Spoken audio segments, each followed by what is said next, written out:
우리가 남에게, 또 남뿐만이 아니라 혹은 자기 자신에게도 마찬가지인데, 잘하는 실수 중에 하나는 겉으로 드러나 보이는 모습과 혹은 다른 사람들이 주는 칭찬과 평가를 통해서 그 내면의 믿음을 단정하는 것입니다.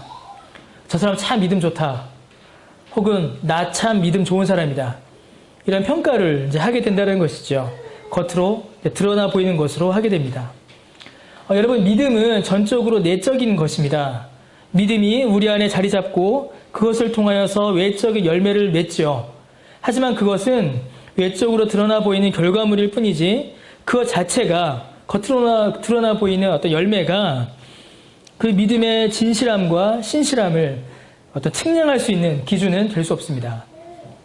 믿음은 우리가 볼 수 없고 깨달을 수 없는 때에 하나님께서 계획하신 일을 우리 아까 이성구성도 기도한 것처럼 성령께서 우리의 마음에 일으키시는 전적으로 내적인 구원의 역사입니다. 믿음은 전적으로 내적인 겁니다. 그래서 오히려 겉으로 드러나는 것보다는 내적인 것, 마음의 자세와 하나님을 향한 사랑과 그리고 성경에 대한 바른 이해를 통하여서 그 믿음을 점검하고 확인하는 것이 맞습니다. 단지 겉으로 드러나 보이는 것만으로는 우리가 그것을 이야기할 수가 없다라는 것이죠. 겉으로 그 사람이 무엇을 먹는가, 저 사람이 무슨 음악을 듣는가, 저 사람이 무슨 TV와 무슨 영화를 보는가, 저 사람이 헌금을 얼마나 많이 하는가, 저 사람이 교회 봉사를 얼마나 많이 하는가, 그걸 가지고 저 사람 참 믿음 좋다, 혹은 저 사람 믿음 엉망이다 말할 수 없다라는 것입니다. 믿음은 전적으로 내적인 겁니다. 그러나 많은 사람들이 다른 사람을 향하여, 아까도 말씀드렸던 것처럼 심지어는 자기 자신을 향하여서도 정말로 내가 마음을 다하여 하나님을 사랑하고 있는가, 혹은 구원에 관한 바른 지식이 있어 그것을 내 마음으로 믿고 있는가, 이런 내적인 내용보다 그저 얼마나 많은 봉사를 하고 얼마나 많은 일을 하고 얼마나 많은 헌금을 하는가를 통하여 자신의 신앙과 타인의 신앙을 점검할 때가 많다는 것입니다. 그래서 교회의 신앙 훈련이 이제 잘못됐죠. 어떻게 되냐면 이 사람을 복음의 내용을 잘 가르쳐서 주님의 제자로, 신실한 신자로 키우는 데에 목적을 두지 않고 이 사람을 잘 이렇게 이렇게 격려하고 응원해서 교회 일을 잘 시킬 수 있도록 하는 데에 많은 노력을 기울이고 있습니다. 잘못된 거죠. 어떤 일을 하느냐 보다는 주를 어떻게 사랑하느냐에 우리의 믿음의 초점이 있습니다. 그거는 겉으로 드러나 보이는 모습으로만 판단할 수 없습니다. 예수님께서 이 땅 위에서 사역하셨던 그때, 예수님께서 계셨던 그때에도 이러한 일들이 있었습니다. 크게 세 가지의 기준을 사람들이 제시했습니다. 구제와 기도와 금식입니다.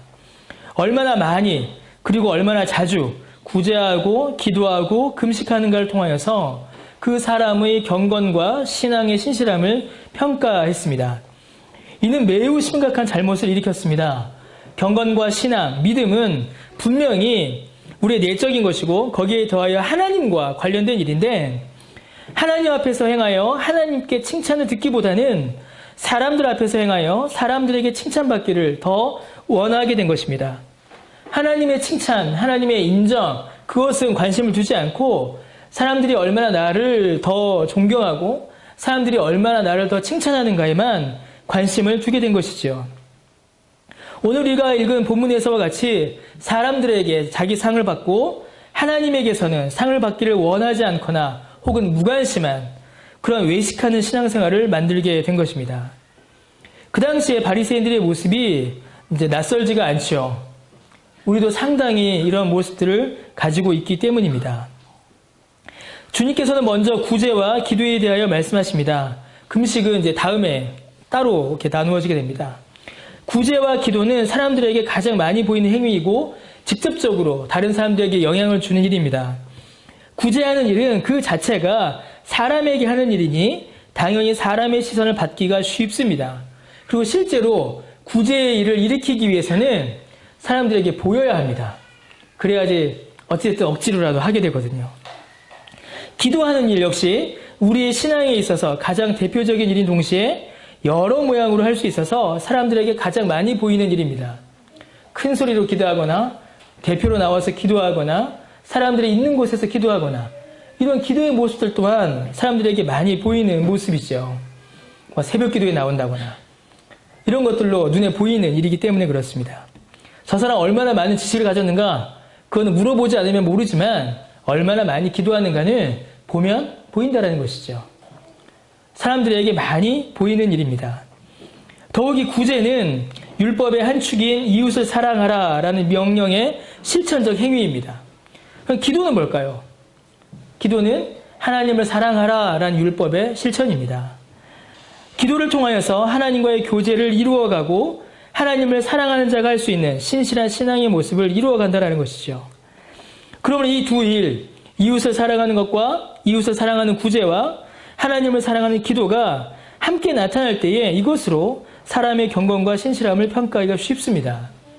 이 두 가지가 물론 율법의 신실한 실천이지만 그것이 겉으로 얼마나 드러나는가를 가지고 사람의 믿음과 신실함을 평가하면 안 된다는 겁니다. 주님께서는 이러한 구제와 기도가 바리새인들에 의하여 왜곡되고 있음을 말씀하십니다. 그것이 하나님을 사랑하고 이웃을 사랑하는 것의 실천으로 나타나는 것이 아니라 외식의 도구가 되어버렸다는 이야기입니다. 하나님을 사랑하고 이웃을 사랑하라는 이 율법의 두 정수를 그리고 그 율법의 두 정수가 구제와 기도로 드러나게 되어 있는데 그리하여 이것이 하나님을 사랑하는 것과 이웃을 사랑하는 율법의 참된 의미를 드러내는 아주 중요한 도구인데 그것이 왜곡되고 그것이 오용되어 오히려 외식하게 되는 거짓되고 잘못된 신앙의 모습을 낳고 만다라는 것입니다. 그 당시 바리새인들이 그렇게 신앙생활을 했습니다. 주님께서는 먼저 구제를 말씀하십니다. 사람을 돕는 일이죠. 사실 구제나 기도의 외식 문제는 두 내용이 이제 같은 구조로 되어 있는 것을 우리가 볼 수 있습니다. 구제도 기도도 잘못은 뭐죠? 외식은 사람들에게 보이려고 하는 것이고 거기에 대한 예수님의 대답은 뭐예요? 은밀하게 하랍니다. 그러니까 같은 구조로 이제 보이고 있습니다. 구제에 있어서 외식하는 자들은 이제 어떻게 하는 자들이냐? 2절에 보면 나옵니다. 구제에 있어서 외식하는 자들의 목적은 사람에게 영광을 받기 위함입니다. 그들의 구제의 목적은 처음부터 하나님과는 상관없는 일입니다. 여러분, 모든 율법의 행위, 우리가 행하는 모든 선한 일들은 우리 어제 그 성경 공부한 내용인데 기본적으로 하나님께서 우리에게 베풀어 주신 구원의 은혜에 대한 감사가 그 원인이어야 합니다. 그래서 이제 하이델베르크 요리문답을 보면은 여러분 세 가지를 알아야 되죠. 첫 번째 뭘 알아야 되죠? 죄의 비참함. 두 번째 뭘 알아야 되죠? 구원의 은혜, 복음. 세 번째가 뭘 알아야 되죠? 감사. 어떻게 감사. 그런데 그 어떻게 감사하느냐의 내용에 뭐가 들어있어요? 십계명이 들어있습니다. 하나님께서 우리에게 베풀어 주신 구원의 은혜에 대한 감사는 감사 헌금으로 하는 게 아니에요. 무엇을 하는 겁니까? 율법의 순종함으로 감사하는 겁니다. 그러므로 구제하는 일 또한 이웃을 사랑하라 라는 율법의 순종이라면 그 원인은 주께서 내게 베풀어 주신 구원의 은혜에 대한 감사에서 시작해야 합니다. 그런데 바리새인들은 어디에서 시작해요? 사람들에게 보여주는 것. 사람들로부터 무엇을 받는 것? 영광 받는 것. 거기에서부터 시작하고 있는 것입니다. 하나님의 명령을 순종하는 것인데 하나님과 전혀 상관없이 이루어집니다. 하나님께서 주신 구원의 은혜에 대한 감사가 원인도 아니고 그러하니 당연히 이 구제를 통하여서 하나님이 영광 받으시는 것이 아니라 자신이 영광을 받으려 하게 됩니다.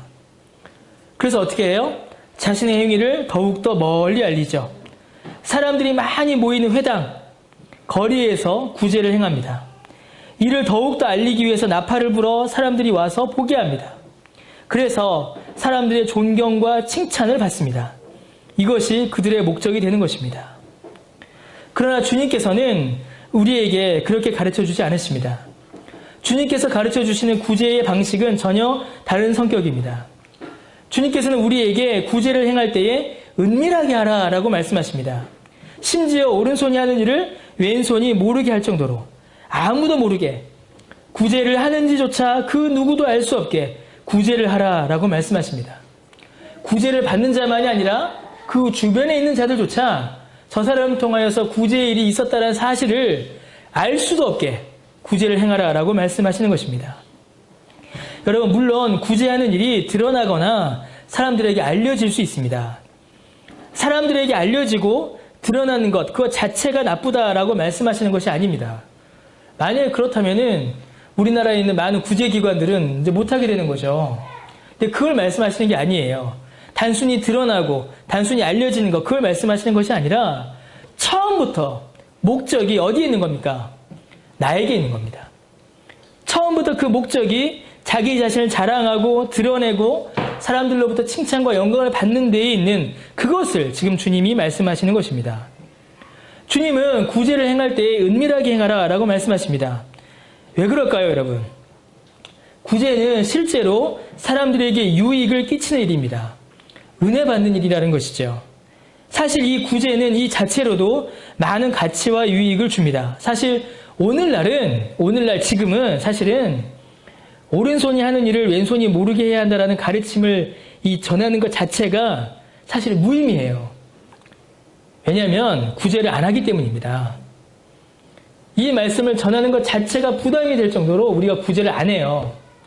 많은 사람들이 구제 안 합니다. 그러나 주님께서 우리에게 요구하시는 이 말씀은 단순히 구제를 하라, 구제하는 일만 하면 된다의 수준이 아닙니다. 주님께서 말씀하시는 것은 그 이상의 것입니다. 어디에 초점을 맞추고 계시냐면 구제를 통하여 누가 드러나며 누가 영광을 받고 있는가를 지금 우리에게 묻고 계시는 것입니다. 여러분, 구제하면 구제받는 사람이 실제로 유익과 도움을 받게 되고 감사의 마음이 생기게 됩니다. 만약에 외식하는 자들과 같이 자신의 구제를 사람들에게 알리게 되면 어떤 일이 벌어질까요? 그래서 익명성이 중요해요. 모든 감사와 인사와 영광을 누가 받아요? 사람이 다 받게 됩니다. 율법의 명령을 따라 이웃을 사랑하는 일인 이 구제는 이웃을 사랑하는 것 그 자체로 끝나는 것이 아닙니다. 내가 구제를 행하였을 때에 그 사람이 하나님의 은혜를 경험하고 하나님의 은혜를 봐야 하고 이 모든 일들을 통하여서 하나님께서 영광 받으셔야 합니다.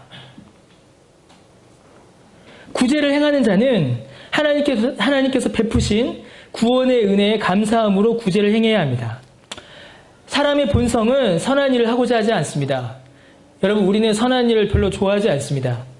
그래서 우리 안에서 일어나는 아무리 작은 선행도 그 원인은 사람에게 있지 않습니다. 하나님의 도우심이 있어요. 신자나 불신자나 마찬가지입니다. 사람은 본성적으로 착한 일, 선한 일, 거룩한 일, 하나님이 기뻐하시는 일을 싫어합니다. 남에게 도움을 주기보다는 이 돈으로 나의 유익을 위하여 쓰기를 더 좋아해요. 그게 모든 사람의 모습입니다. 그런데 만약에 우리가 선한 일을 행하였다면, 불신자들이 구제함에 돈을 넣는다면 이 모든 일들은 사람의 본성에서, 사람의 마음에서 나온 것이 아니라 하나님께서 그 마음에 은혜를 주신 것입니다. 하나님께서 이 일들이 일어나도록 그 마음에 역사하시는 것입니다. 그러므로 아무리 작은 선행이라 할지라도 사람이 행하는 이 모든 선행의 원인도 하나님이시고 영광과 찬송과 감사도 모두 하나님께로 돌려져야 하는 게 마땅합니다. 그게 옳습니다. 결코 선행을 할 수 없는 자가 선한 일을 하도록 하나님께서 그 마음을 움직이셨으니 이 찬송과 칭찬은 하나님께 돌려져야 마땅한 것입니다. 그런데 자기를 자랑하는 자는 어떻게 하는 겁니까? 그 원인을 어디에 두는 거예요? 하나님에게 두는 게 아니라 나에게 두는 겁니다. 내가 착해서, 나에게 선한 마음이 있어서. 그게 아니라는 것이죠. 여러분, 구제를 받는 자 역시 어떻게 해야 될까요? 구제하는 자가 물질을 사용할 때에 그 물질이 어디에서 온 것인가를 우리는 알아야 합니다. 여러분, 사람은 하나님께서 사용하실 물질을 맡은 자이지 물질의 주인이 아닙니다. 그걸 우리가 정확히 알아야 돼요.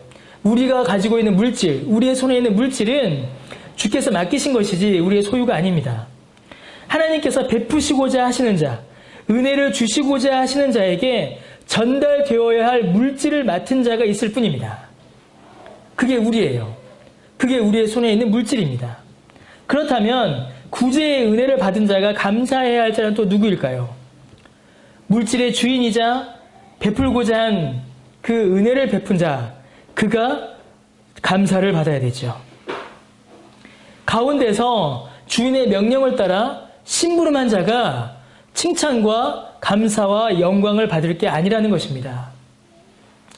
만약에 우리가 구제를 행하고 받아야 할 칭찬이 있다면 오직 하나님께로부터 받는 칭찬입니다.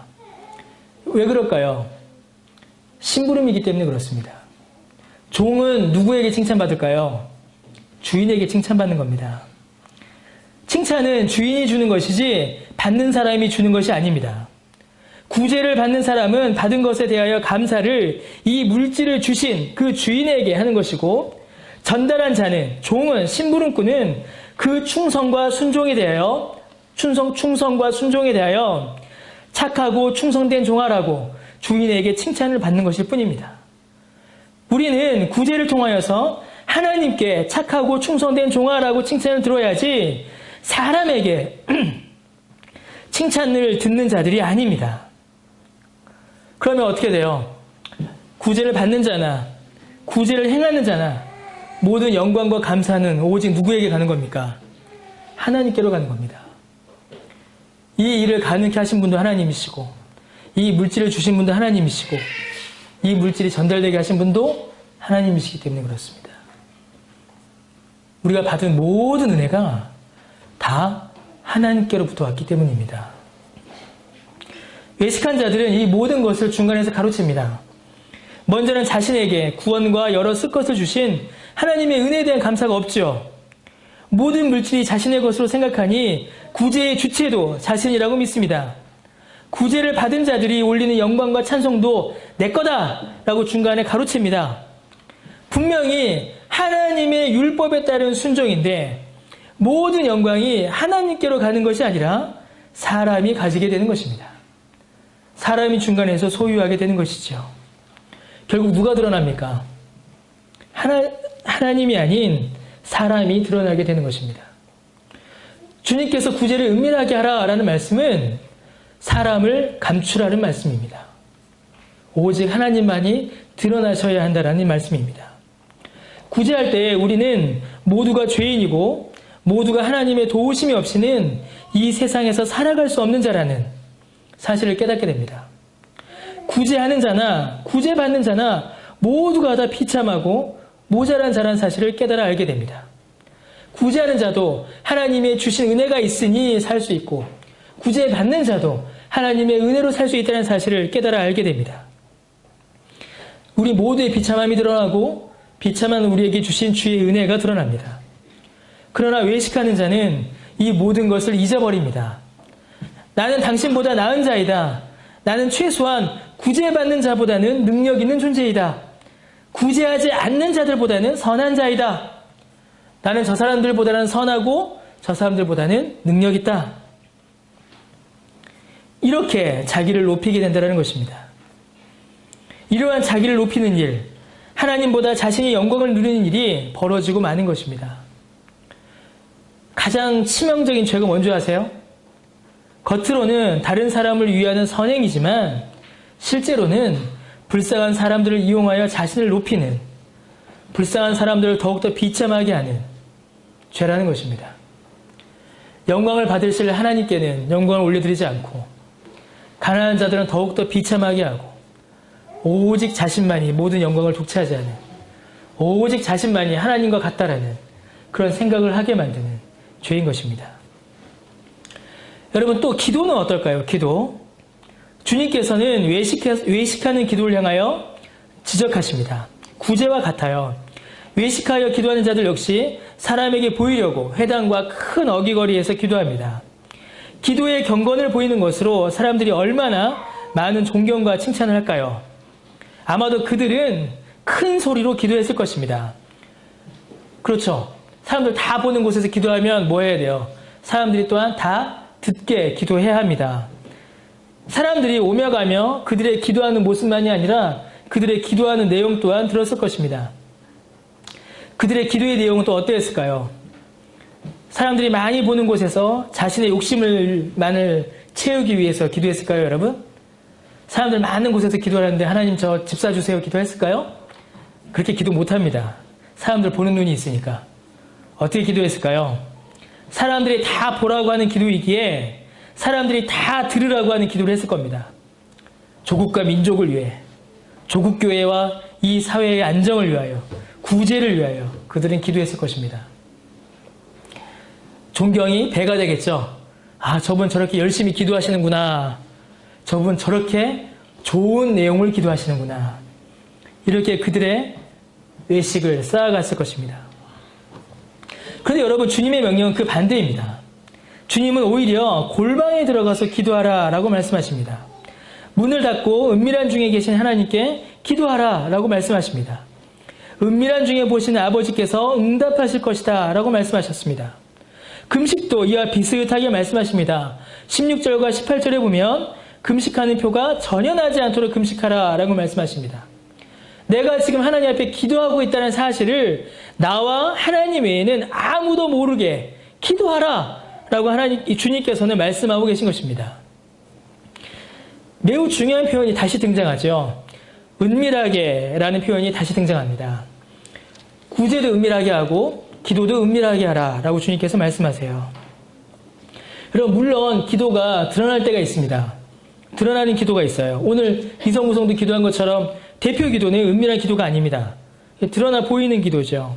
기도하는 모습이 보일 수 있고 기도하는 내용이 들릴 수 있으며 심지어 모든 성도를 대표하여 기도할 수도 있습니다. 제가 방금 왜 웃었냐면 우리 신학교 다닐 때 이런 일들이 있었어요. 어떤 전도사님이 새벽에 기도를 하는데 기도가 끝나면 다 가서 위로하는 겁니다. 그래, 부부싸움 했구나. 다 들리게 기도하니까. 그랬대요. 예. 다들 너무 지금 약간 좀 힘들어해서 한번 제가 한 바퀴 쳤습니다. 다 듣도록, 다 보도록 그렇게 기도하는 일도 있어요.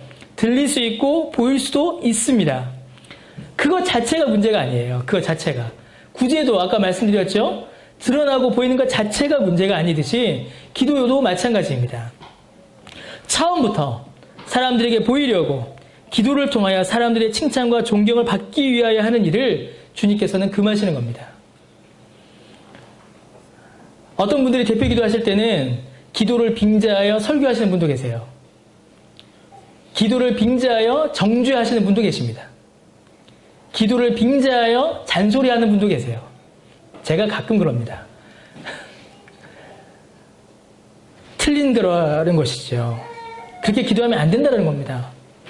주님께서 가르쳐 주시는 기도는 은밀하게 하나님 앞에 하는 기도입니다. 여러분, 이 은밀함은 매우 중요한 단어입니다. 성경에서 많이 쓰이는 표현이에요.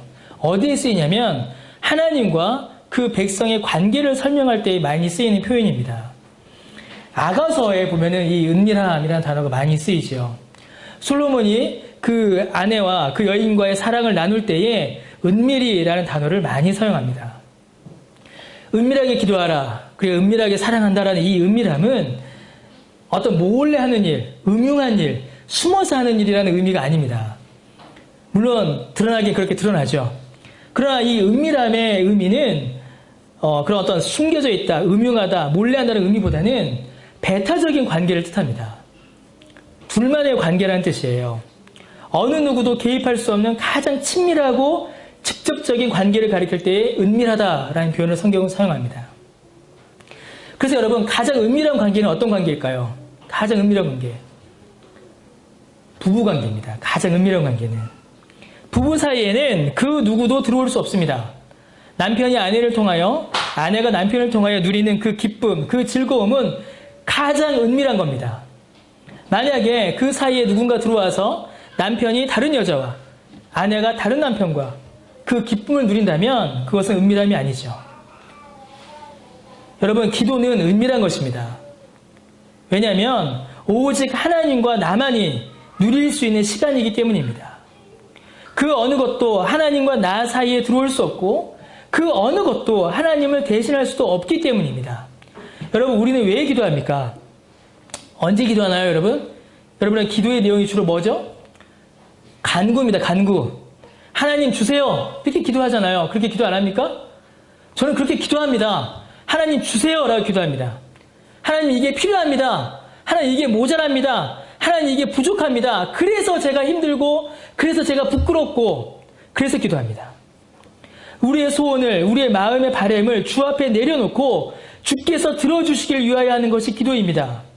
하나님 제가 이게 필요합니다. 하나님 제가 이게 부족합니다. 이 피로를 이 부족을 채워주실 분은 나에게 만족을 주실 분은 오직 하나님밖에 없습니다. 우리의 기도는 이러한 신앙의 고백이 포함되어 있는 것입니다.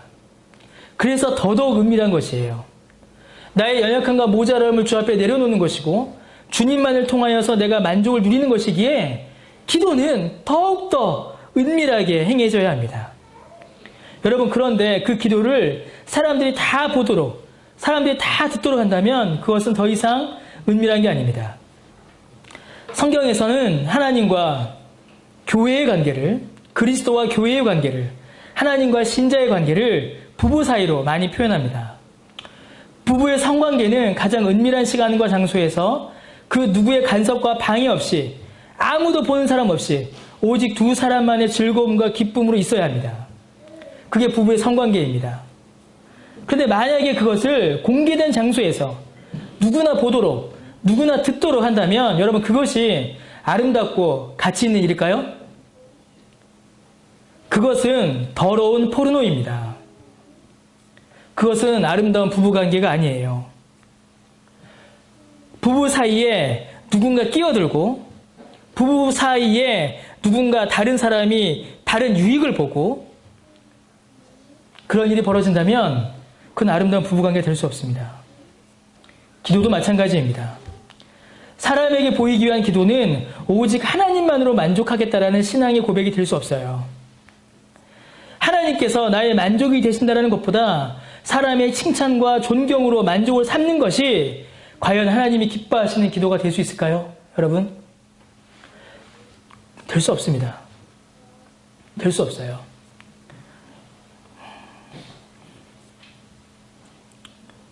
페이스북에 기도하지 말라는 얘기죠. 그럴 필요가 어디 있냐라는 것이에요. 하나님 앞에 기도하시면 됩니다. 하나님 앞에 내 신령을 쏟아놓는 것이고 하나님 앞에 내 만족을 구하는 것입니다. 오직 하나님과 나만의 은밀한 시간,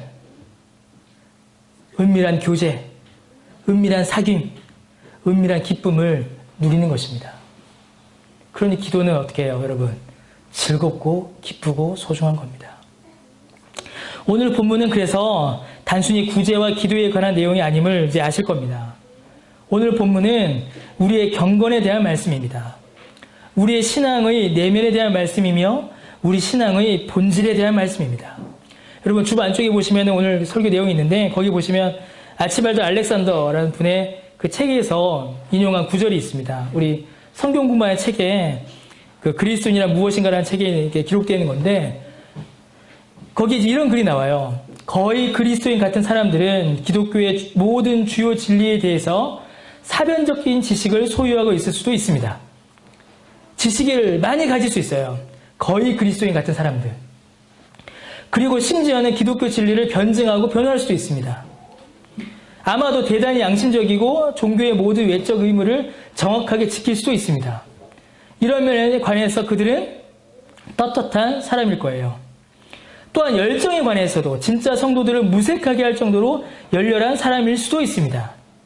요컨대 그들은 진짜 그리스도인이 하는 모든 것을 하고 진짜 그리스도인이 느끼는 모든 것을 느낍니다. 어떤 사람들이요? 거의 그리스도인 같은 사람들. 그리스도인은 아니에요. 거의 그리스도인 같은 사람들. 그런데 그들은 단 한 가지를 실패합니다. 뭘 실패해요? 가장 본질적인 것을 실패하는데 그들은 절대로 자신의 마음을 하나님께 드리지 않는다. 그리스도보다 세상을 더 사랑하는 것이다. 많은 일을 합니다. 구제도 하고 기도도 하고 많은 일을 감당해요. 그러나 그 마음은 하나님께 있지 않다는 것이죠. 그 마음은 하나님을 사랑하지 않는다는 것입니다. 그럼 그 마음이 어디가 있을까요? 세상을 사랑한다는 것이에요. 그래서 어떻게 해요? 하나님의 칭찬을 구하기보다는 사람의 칭찬과 사람의 격려와 사람으로부터 오는 영광을 구하는 것입니다. 여러분, 오늘 우리가 읽은 본문에 나오는 외식하는 자들이 이와 같은 사람들입니다. 어느 누구보다 힘써 구제하고 어느 누구보다 힘써 기도하며 가장 경건한 사람인 것처럼 가장 훌륭한 신앙인인 것처럼 보였습니다. 그러나 그들은 하나님께 마음을 들이지 않았습니다. 하나님을 사랑하지 않았습니다. 하나님께 감사하고 사랑함으로 이 일을 감당한 것이 아니라 하나님께 영광 돌려드리기 위하여 이 일을 감당한 것이 아니라 하나님과의 은밀한 교제를 누리기 위하여 한 것이 아니라 오직 이 세상과 이 세상에 속한 것들을 사랑하여 사람의 칭찬과 존경을 구하고 그것으로 만족하고 사람들에게서 얻는 영광으로 그들의 상을 삼은 것입니다. 율법을 지킨다고 하였지만 그 어디에도 율법의 참된 의미가 드러나지 않고 하나님을 사랑한다 하지만 그 어디에도 하나님을 사랑하지 않고 이웃을 사랑한다 하지만 그 어디에도 이웃을 사랑하지 않은 것입니다. 오직 그들 자신과 그들에게 존경과 사랑을 준 세상과 사람들만을 사랑할 뿐입니다. 이것은 하나님께서 기뻐하시는 경건의 모습이 될 수 없습니다. 하나님 보시기에 우리 마태복음 5장 20절의 말씀과 같이 서기관과 바리새인보다 나은 의의가 결코 될 수 없습니다.